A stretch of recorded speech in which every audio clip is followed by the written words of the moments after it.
He had all the time in the world, because if she came once alone, she would come back again. He wet his lips slowly, trying to decide what course to take. Minnie spoke up before he could make up his mind. "I'll put in the rest of the money with you, Terry, if you don't mind sharing a pack of stuff with me." Porky shot her a villainous glance, full of the promise of vengeance. He couldn't quite succeed in masking his anger at being temporarily thwarted, but he managed a slight grin. "By all means, you get together." He grinned ruthlessly. He knew Minnie hadn't planned on buying anything higher than a $5 pack. Minnie reached in her bra and removed some crumpled $1 bills. She counted the money out to Terry. With her back turned to Porky, Terry removed the $5 bill and showed it to Minnie. Both girls grinned at each other. After they put money, Terry took the money over and dropped it in Porky's any drugs directly to an addict. Either his woman or one of his doormen always made the sale. Porky even refused to touch any of the money, believing that if a bus went down with phony money, his hands would not light up if they ran tests on him at the police station. Smokey came slowly into the room. She was wearing only a short half-slip and bra. She picked up the money quickly and counted it, making sure Minnie hadn't tried to shortchange them.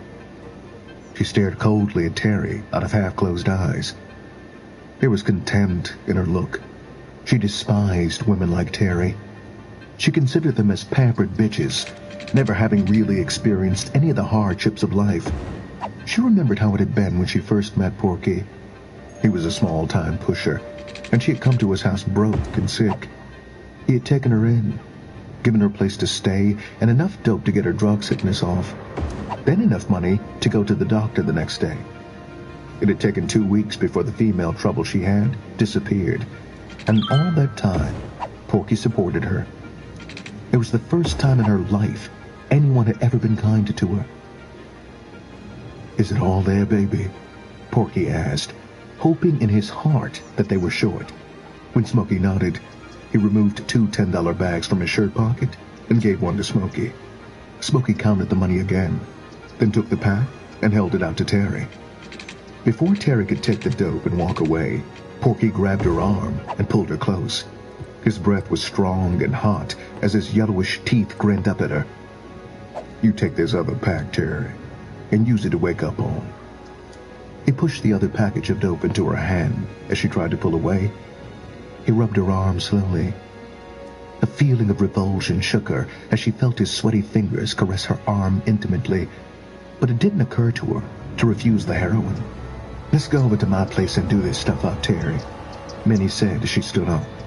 "That way we can get comfortable and relax without worrying about some freak trying to look under our skirts." Her open scorn had a strange effect on Porky. Instead of becoming angry, he became aroused. His breathing became heavy, and he stared at her with open hostility. "One of these days, bitch," he stated meaningfully, "you're going to overload your smart ass, and I'll be there to see it happen." The thought of Terry leaving before he could see her nod made him angry. There was genuine hatred in Minnie's eyes as she stared back at him. "Not living, nigga. As long as there are tricks in the street, I'll never put myself down so low as to have to ask you for any kind of favor," she continued, her voice dripping venom. "And if you think I give a fuck about buying my dope from you, forget it. I spend $50 a day every day, so I don't have to kiss nobody's ass to get them to accept my money.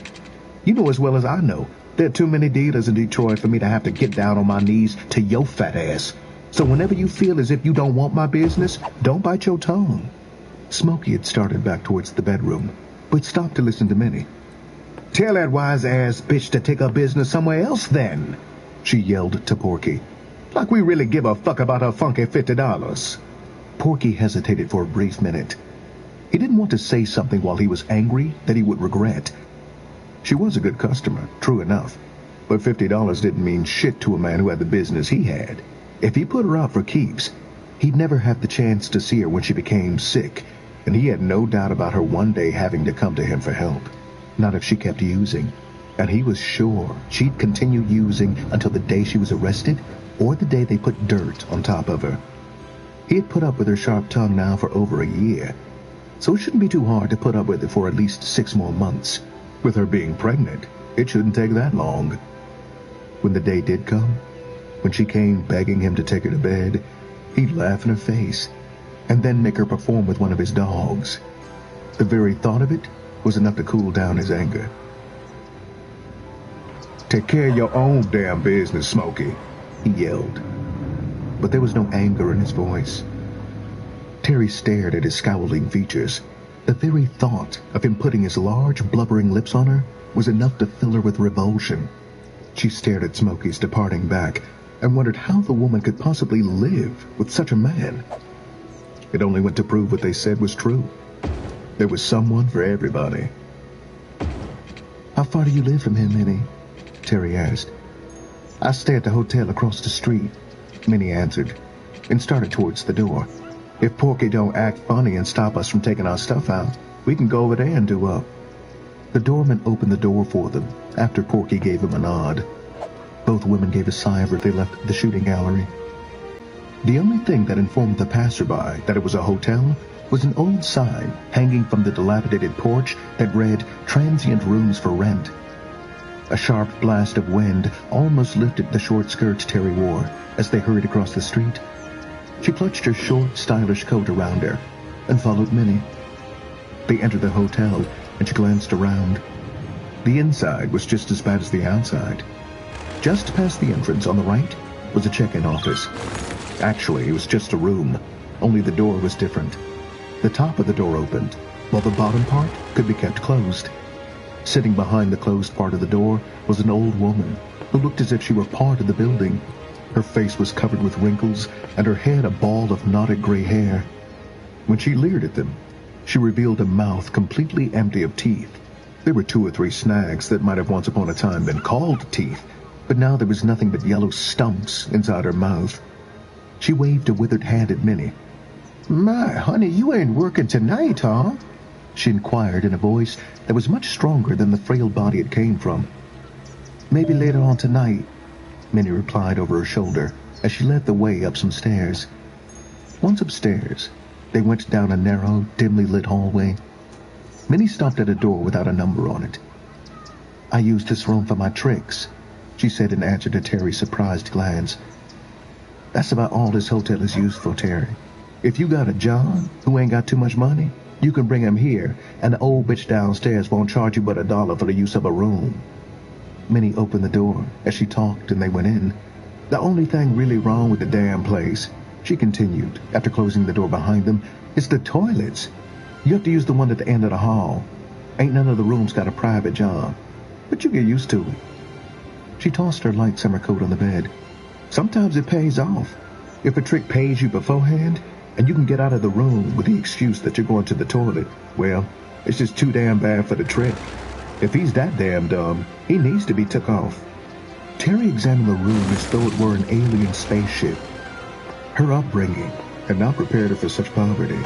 Being from a middle-class black family, she had never seen the inside of such a place as this. The neighborhood she grew up in had been an interracial one since she was a child. And since most of the people in the neighborhood kept their homes and lawns up, no one was in a hurry to move. There were no deserted homes on her block, nor any bars or pawn shops in the immediate district. Terry's flashing eyes took in the tiny face bowl with a cracked mirror over it. An ancient dresser leaned against the wall, and, as she stared in its direction, 2 roaches ran from behind it and crawled into the wall. The only light in the room was given off by a small light bulb that hung down from the ceiling on a chain. Besides the bed and small chair, there was no other furniture in the bleak-looking room. Minnie took out her small package of heroin and opened it. She shook its contents onto an album cover. With a knife she removed from her bra, she split the white powder into 2 piles, pushing the smaller of the 2 towards Terry. Terry took the smaller share without complaint. Minnie walked over to the dresser and removed a small bundle wrapped up in an old sock. When she unwrapped the bundle, a large top plus a dropper and needle fell out. She came back to the bed and pushed her pile of dope into the cooker. Her fingers shook as she removed a piece of cotton from the mattress and rolled it into a tiny ball. "How about taking that glass and filling it up with fresh water for me, Terry?" Terry got up as though she were in a dream and did what she was bid. Her mind was beginning to reel under the impact of what she had done today. She came back to the bed and set the water down in front of Minnie. She picked up the album cover with her small amount of dope on it. With the end of a matchbook cover, she made a small shovel and picked up some of the dope and snorted it, all the while her eyes following Minnie with fascination. Minnie removed her shoe and started to rub her foot. She examined it closely, searching for a vein. She put water in her dropper after cooking up the heroin. She raised her foot onto the bed and stuck the needle into it. As Terry watched, she could feel herself starting to blush. She couldn't imagine herself sitting in front of another woman with her skirt up and her legs wide open. It was not because she was overly shy either. When she was in high school, it was nothing for her to undress in gym class with the rest of the girls. But this seemed vulgar and indecent. Minnie pulled the needle out and pushed it into another spot. Each time she withdrew it, a tiny stream of blood would flow from the spot she had just left. Blood began to fall into the dirty sheet, then run down to the floor. As Terry watched, her eyes became large as saucers. She stared at her new friend in horror. Cursing, Minnie snatched the needle out of her foot and began to rub her arm, searching desperately for a vein. Her eyes filled with anguish. Suddenly, she stopped and balled up her fist. She took an old stocking and tied up her hand. She made a small fist, then jabbed the needle into the back of her hand. She waited impatiently for the telltale mark of blood to back up into the dropper. When she didn't get any results, she pulled out the needle and tried another spot. In minutes, her hand was full of running blood. The blood dripped down on her bare legs and onto the bed and floor. She was becoming so frantic that she was almost in tears. She jumped up from the bed and rushed to the mirror. She ran back to the dresser and searched around until she came out with a long needle. She changed spikes on her dropper. Terry had almost forgotten the dope in her lap as she stared at Minnie in horror. Blood was everywhere. The floor, the dresser, and now the face bowl was covered with it as Minnie stood over the bowl, staring into the mirror. Her fingers ran along the side of her neck, feeling for her jugular vein. Blood, an extra long needle into her neck. As she watched, Terry began to fight down the desire to puke. She jumped up from her chair, knocking over the album cover with the dope in her hand, desperately trying to hold back the vomit. But before she could flee the room, vomit began to bubble through her tightly gripped fingers like a boiling liquid. 4. The warm sun came through the partially open window, tossing silhouettes on the wall. The sound of an angry fly buzzing around his head yanked Teddy back from his drug-ridden sleep and brought him wide awake. At first he tried to cover his head under a sheet, but the fly continued to buzz until he sat up and stared around his room in a daze. For a brief moment, he couldn't remember where he was. The sound of his mother knocking pots around in the kitchen and his sister's 3 kids playing loudly in the front room brought him to his senses. Teddy sat up in bed and reached over for a cigarette. He blew smoke through his nose as he began to plan his day. The first thought that came to him was getting his morning blow. He relaxed as he remembered that Porky had told him last night that he had given Terry a $10 pack to take home. He smiled as he thought about Terry. She would have taken it home so that he would have something to wake up on. How faithful a square bitch could be at times. I'll have to take the bitch to a motel pretty soon and give her some dick, he thought. For a minute, he tried to remember how long it had been since he had taken his woman anywhere, let alone to a motel. Oh well, the bitch should be happy just to be in his company, he decided, tossing his legs over the side of the bed and sitting up. With his morning fix already taken care of, Teddy started to plan the rest of the day. It would be nice to have a bowel movement, he thought, since he hadn't had one in over 10 days. After calling Terry, he decided he'd go into the toilet and make himself have one, even if he had to use his sister's douchebag and give himself an enema. He shivered. The sight of that long stem and the thought of having to put it in his own rectum sent goose pimples up and down his spine. But the idea of staying constipated any longer was out of the question. He had to have a bowel movement, and as long as he kept shooting dope as soon as he woke up, he'd never have an ordinary one. Somebody had told him that the longer his bowels stayed locked, the more dope it would take to make him high. He cursed, picked up the phone, and dialed Terry's number. After the third ring, Terry's mother answered the phone. "Hello, Mrs. Wilson. Could I speak to Terry?" He cursed inwardly as she inquired about his health, his mother, and his sister's children. The goddamn woman would take all morning just asking about people's health. Finally, she yelled upstairs for her daughter. There was a long delay before the sound of Terry's sleepy voice came over the wire. "Terry," he ordered, "I want you to get up and come over here as soon as possible, baby." He remembered suddenly that he still had her car, but decided the hell with picking her up. It was warm outside, and she always kept a few dollars in her purse so she could catch a cab. "What for?" she asked, her voice no longer filled with sleep. "What for?" he cursed. "I want you to bring me that package Porky gave you for me." He yelled more harshly than he had planned. Terry hesitated for just a second. Her eyes went to her purse and back. The shock of Minnie's self-abuse had worn off, and now the thought of parting with that small package was disagreeable. Suddenly her mind was filled with a fierce desire to keep the small amount of dough. An unspoken warning ran through her, and she knew she would need it before the day was out. She wet her lips, thinking about taking a small blow now that she was awake. "I don't know nothing about a package Porky gave me for you. He gave me some stuff, but he sure didn't say anything about it being yours. And besides," she added, "Minnie and me snorted it up last night." "What?" Teddy asked, not wanting to believe what he had heard. When she repeated it, he could only hold the phone dumbfounded. Finally, it dawned on him that she didn't have any dough. Before the words had completely worked their way into his consciousness, his body began to react to the news. His nose began to run. He sniffed twice and slammed the receiver down as she started to inquire about her car. He cursed loudly. It was that goddamn dope fiend-ass bitch Minnie. A dope fiend bitch wasn't shit, he swore. He planted his feet firmly on the floor. All thoughts of trying to have a bowel movement had disappeared. His only thought was where he could get the money for a fix. He stared stupidly at the closet. He'd pawned his last suit a week ago, so there wasn't anything left to pawn. He began to dress hurriedly. Something would have to be stolen and sold real quick. His knees began to feel stiff, and he knew he was becoming boogie. His mind raced feverishly. He had to have a fix. Suddenly his sister's voice drifted through the thin bedroom wall. Something in the back of his mind clicked. Bessie was inquiring about the mailman.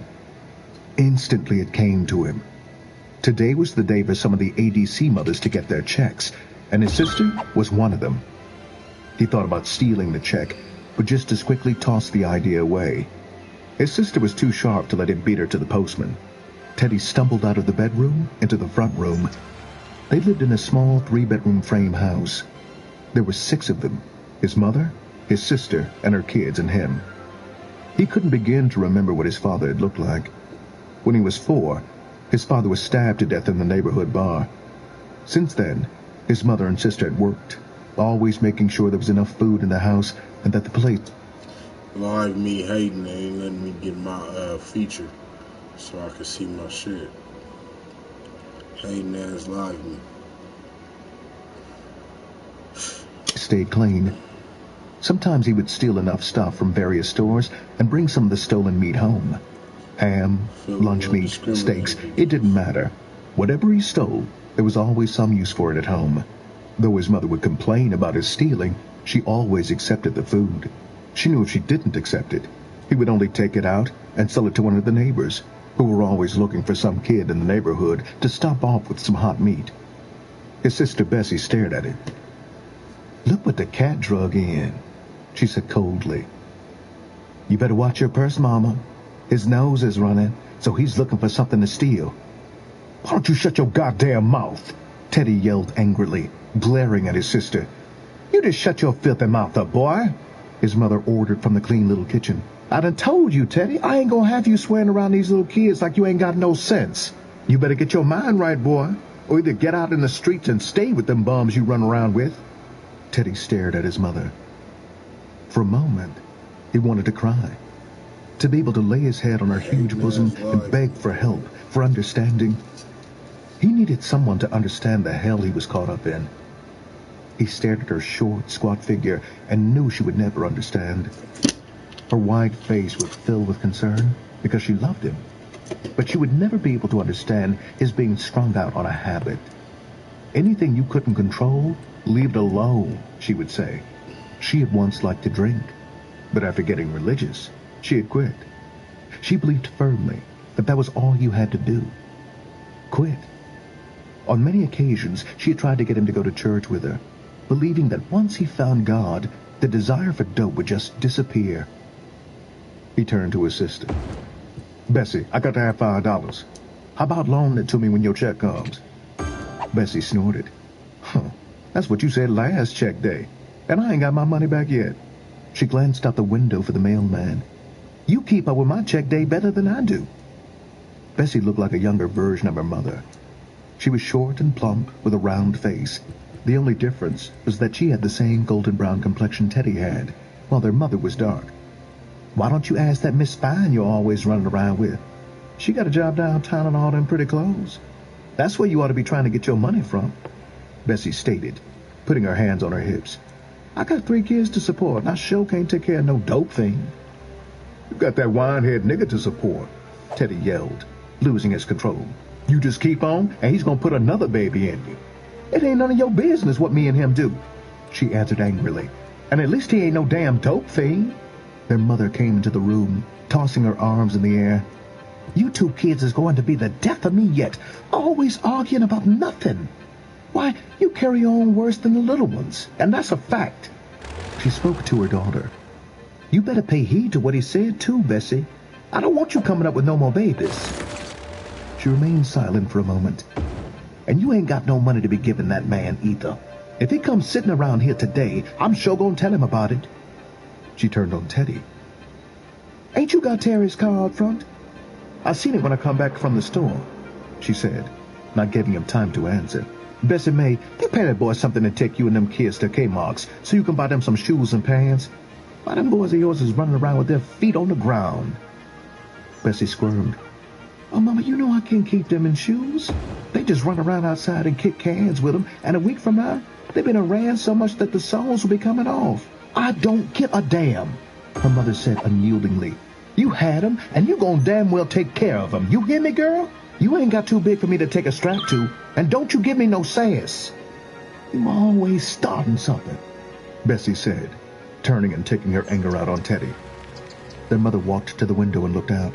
You get them kids ready, 'cause the mailman will be here any minute. Damn you, Bessie said softly, so that her mother couldn't hear. I ain't gonna give you but $5 to take us shopping, Teddy, she said loudly over her shoulder. Give me the money now, he ordered. I'll be back by the time you get the kids ready. Her mocking laughter drifted back to him. I wouldn't give you the time of day. You must think everybody in this world is a damn fool but you, don't you? She asked harshly. Teddy started to pace up and down the small living room. His nose continued to run. Every 2 minutes, he would yell at his sister to hurry up. Finally, he walked into her small bedroom and started to help her dress the children. He dressed both the little boys while she dressed the girl. Bessie watched him, amused at his discomfort. I don't know why you keep rushing, fool. We can't go nowhere until the mailman comes, she added sharply. What's wrong, Teddy? That little monkey you got on your back done turned into a full-grown gorilla? He wiped his nose on the back of his hand. Don't worry about my thing. I can handle it, he replied arrogantly. She stared at him closely, her eyes suddenly filling with compassion. Teddy, why don't you commit yourself to some hospital? You should be able to get help somewhere. You ain't doing nothing but throwing your life away now. Look at you. I used to be so proud of my little brother. You used to stay sharp, and people used to talk about what a sharp dresser you were. But now, since you've been using that dope, you ain't nothing but another dope fiend. You done pawned all your clothes or sold them. You don't keep your hair done anymore. All you want to do is fill your arm up with some of that dope and sit around scratching and nodding. It ain't none of your business what I do, Teddy answered angrily. You ain't nobody's prize either. All you do is keep your goddamn legs cocked up in the air. Every time some man looks at you hard, you come up pregnant. She flinched, as though someone had struck her. For a moment, it seemed as though she would cry. Teddy swallowed and wished he hadn't said what he had. But it was too late. She was hurt and getting madder every moment. The children stared first at one grown-up, and then the other. They hadn't understood what had been said, but they knew something was wrong. The sound of their mother calling them interrupted what could have become a very touchy affair. "Bessie, here come the mailman, girl." They both rushed out of the bedroom, with the children running behind. As young as the children were, they'd come to realize that, on a certain day, the mailman became very important. It was a day in their lives when they knew they wouldn't be denied when they asked for candy money. Maybe a pop later on when they had dinner. Because of this, they looked forward to the mailman too. After the mailman dropped the check off and left, Teddy went out to the car and waited. It wasn't long before he was blowing the car horn, trying to rush his sister up. She finally came out of the house, closely followed by the children. "God damn it, Teddy!" she yelled as she climbed in the car. "You ain't got to wake up the whole neighborhood just 'cause you want $5 Teddy didn't reply.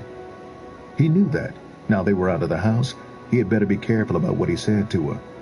If she got mad, she would get out of the car and find someone else to take her out to the shopping center. And that would be the last he would see of that $5 bill. He removed a pocket and wiped his nose. He began to sweat under his arms. The sweat ran down inside his shirt, and he knew that it would have a rank odor to it. If he didn't hurry and get a fix, he would be too sick for a $5 pack to help him. He wasn't worried about getting high. What he wanted was a fix so that he could feel normal again. Later in the day, he would try to hustle enough money to get high. But for the moment, he had only one concern: to get the sickness off. Teddy pulled up and parked in front of the neighborhood store. The white merchant inside cashed all the checks for the women in the neighborhood. He had been dealing with the black people in the neighborhood for the past 30 years. When the city had rioted and people were burning out the white businessmen in the slums, the black women of his neighborhood had surrounded the store and wouldn't allow the men to loot. Teddy and his crowd of friends had been there, wanting to take off all the meat, but his mother and sister were in the front of the crowd of women. They stayed up in shifts, protecting the store. The wineheads, who wanted the cheap wine free, and the dope fiends, who wanted whatever they could get to sell, called the women honky lovers, and whatever else they could think of. But it hadn't done any good. The next day when the owner came, expecting to see his store burned down or looted out, he cried when he found the women sitting out front joking. The women had displayed more sense than most of the men. They knew he was the only one they could turn to when their check money ran out. He carried them until the end of the month, and longer when some of them had trouble out of their men over their checks. It was not surprising for some of them to have to owe as much as $60 or $70 out of their checks at the end of the month. Bessie went in and cashed her check. When she came out, she gave Teddy $5. She had been mad at him before, but she knew she couldn't help herself. She had grown up in the neighborhood just as he had. She had seen junkies all her life. Her brother was sick, and she knew it. When she gave him the money, she also knew he would go to the nearest dope house before taking her to the shopping center. Teddy's hand shook as he reached for the money. "Thanks, baby," he said with genuine emotion in his voice. He drove away from the curb without bothering to look. A beer truck almost hit him. "God damn it, why don't you look where you're going?" he yelled out the window at the rear of the truck. When he parked in front of Porky's house, he prayed that Porky wouldn't be out of stuff. He met two addicts coming down the stairs as he ran up. "Is Porky all right?" he asked breathlessly. "Yeah, man, he got some stuff," one of the addicts answered. Bessie waited impatiently in the car. After half an hour, she thought about blowing the horn, but she knew that it would be wrong. It would probably get Teddy in trouble with the dope man if she blew the horn in front of his house. When she had just about made up her mind to blow the horn anyway, she saw him coming down the steps. He came over to the car, grinning. The drug had made another man out of him. He was almost like his old self, friendly and easy to joke with. He slid in under the steering wheel. "I'm sorry, sis, if I stayed too long, but I had to wait until he had cut up some stuff." She sighed. It wouldn't do any good to complain.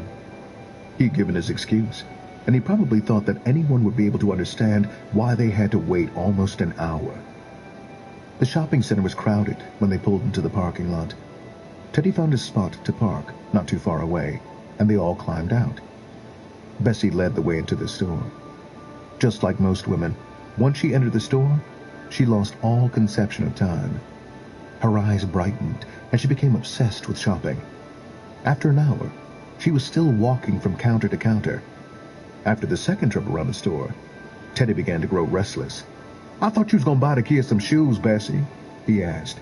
"We've been around this dress counter for the last 5 hours," he complained, exaggerating the time. She glanced over her shoulder at him, while she and another woman both tugged at the same dress. "In a moment, honey,"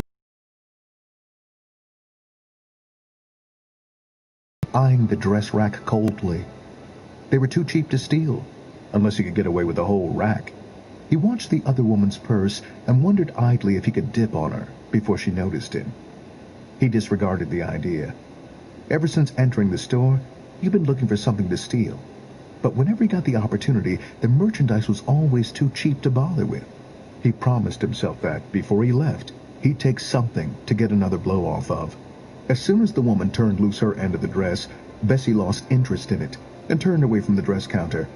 It occurred to Teddy that women enjoyed shopping more for the sake of snatching something out of each other's hands than for really shopping.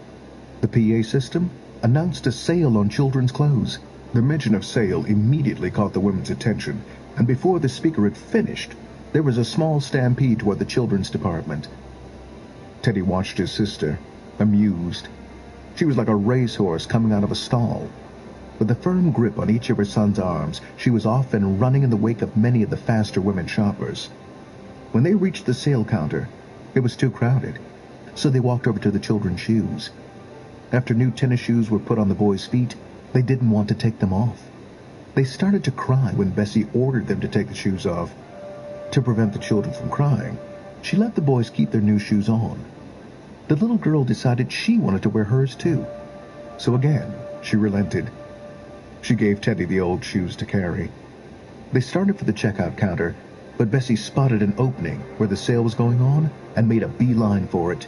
"Give me the money for the shoes, Bessie," Teddy said quickly.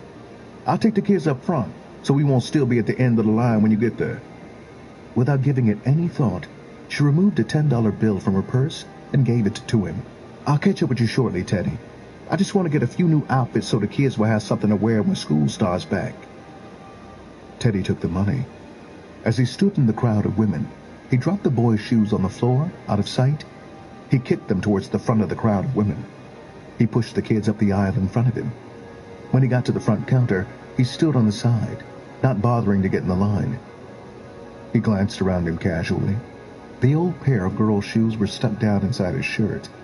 With his jacket on, you couldn't even see a bulge. Without any apparent hurry, he started the children toward the nearest door.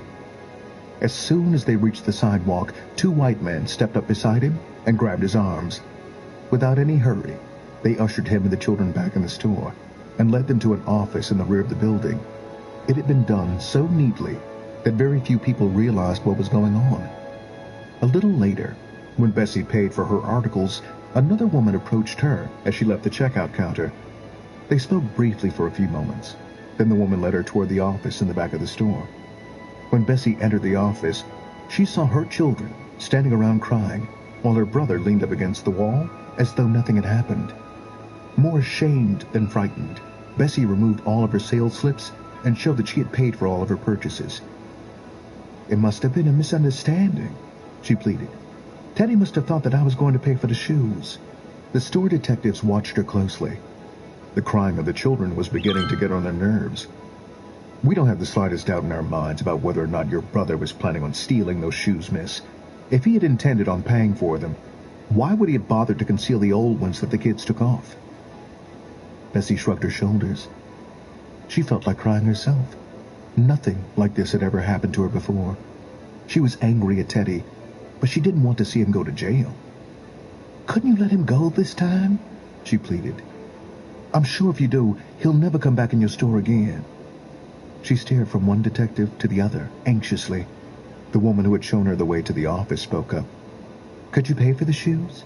she asked. Bessie fumbled awkwardly with her purse. She snatched it open. "Here," she said, and held out a $20 bill. "This should be more than enough." The detectives glanced at each other. The older one spoke up sharply. "We'll give him a break this time, but if we ever see his face in here again," he said as he stared at Teddy, "we'll lock his ass up so fast he won't know what happened." Teddy sneered as Bessie followed him and the children out of the store. She believed that everyone in the store was watching them, and she blushed furiously. Before they had reached the car, her shame had turned to anger. "Give me my money!" she demanded sharply. Her voice was full of scorn and anger. Teddy felt the $10 bill in his pocket. "I lost it," he stated coldly, and continued on towards the car. 5.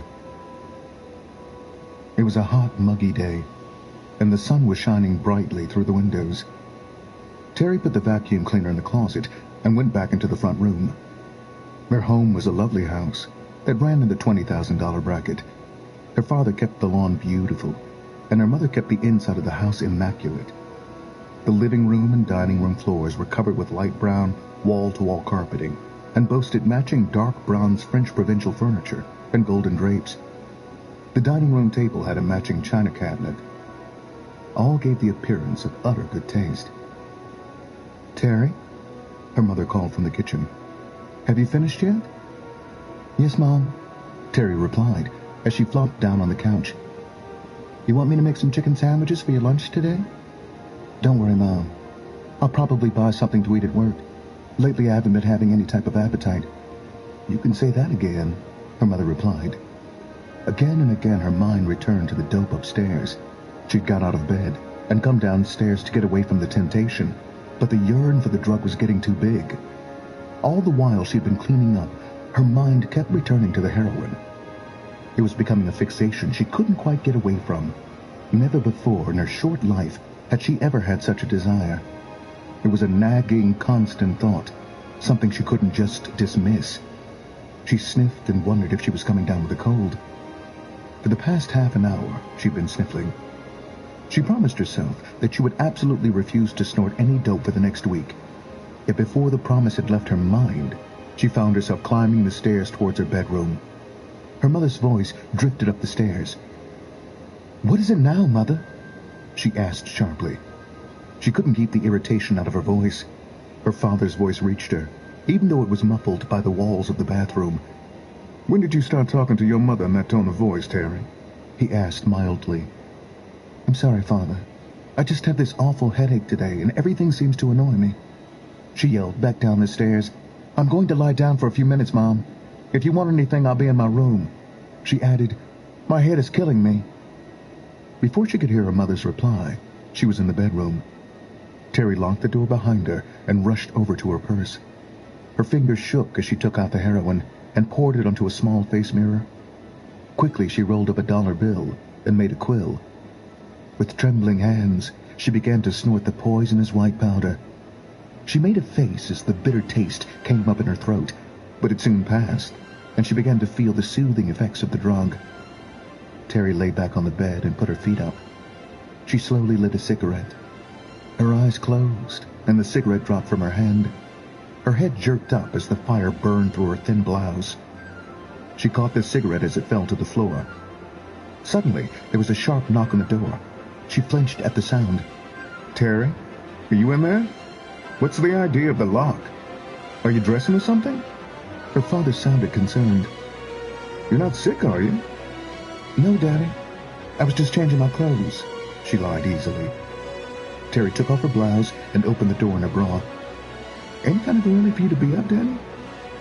Seeing his daughter half-dressed caused Terry's father to hesitate in the doorway. He had on a T-shirt and an old pair of work pants.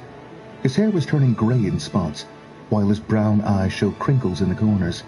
He was a pleasant-featured, middle-aged man who looked as if he found a lot to smile about. His complexion was the same as his daughter's, while his physique was that of a man in his late 40s, just beginning to gain a pot gun. Terry sat down on the edge of the bed. "What do I owe this pleasant surprise visit to, Mr. Wilson?" she asked teasingly. He smiled at his daughter. His eyes were mild. The sight of his lovely grown daughter filled him with delight. He had always been a frugal person, more from nature than from economics, so he had been able to give his wife and daughter anything they might want within reason. He was proud of his home, car, and most of all, his little family.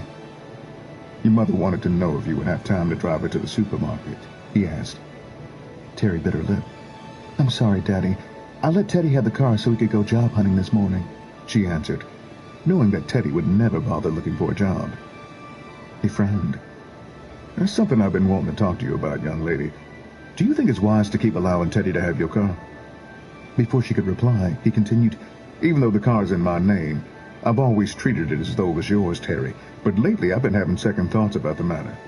I just received 2 tickets in the mail this week, parking tickets, and I know they weren't yours, unless you started hanging around down on Brush in those slums."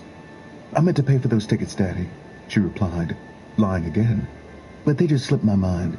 I was down there waiting on Teddy and left the car sitting in a no-parking zone too long."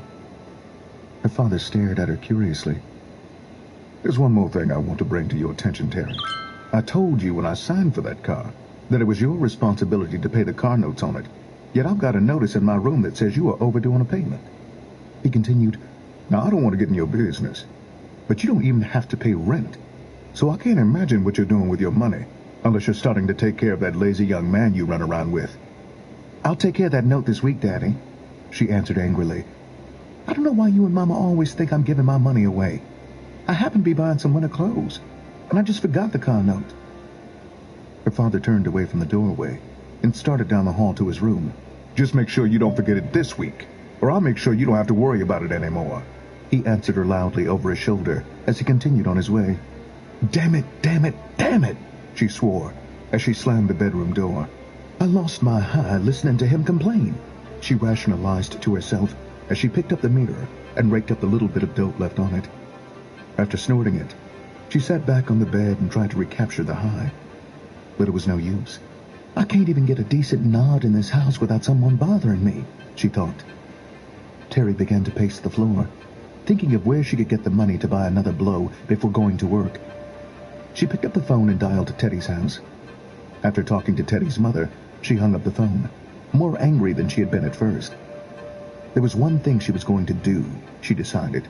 The loaning out of her car every day would have to come to an end. If she kept the car, it wouldn't be any problem running down a quick blow, she thought coldly. Terry jumped up and walked over to her closet. She removed a pink miniskirt with matching blouse and laid them out on the bed. She debated over taking a quick bath, but the dope had her feeling lazy, so she just dressed quickly. Downstairs in the living room, she found her mother waiting patiently for her father to come down and take her to the store. Terry wrapped her arms around her mother's plump neck and kissed her. "Moms, dear, won't you loan your only daughter $5 without Daddy knowing it? I got to get to work and Teddy's got my car." Her mother stared at her fondly. She was the kind of woman who would always be friendly and courteous to strangers. It was a rare occasion when she lost her temper around anyone, including her family. Frequently in the past, Terry had wondered if anything could shake her mother's decorous behavior. "Terry, I don't know what's your problem, dear, but I just gave you $10 the first of the week, and here you are back again asking for more?" She tried to look sternly at her daughter, but failed. Both of them were small-built women, and the mother looked more like an older sister than a mother. "Mom, sweet, I'm buying the sharpest outfit. I just had to pay down on it. Now, if you want me to be the poorest dressed girl at work, I'll just start wearing blue jeans." Her mother sighed. It was hard to say no to her only daughter. "Here, girl, but don't you let your father know about it. He's having a fit about that car already. And if he finds out you keep spending money, well..." She opened her purse. The only small bill she had was a 10. Terry reached over and removed it from her hand. "I'll give this back to you this weekend, sweets. Don't worry about a thing. Don't worry about me, Terry. You just be sure to get that car note in the mail so your father can sleep." With a backward wave of her hand, Terry ran for the door. "Don't worry, Moms. I'll take care of everything." Once she reached the sidewalk, she began to breathe more easily.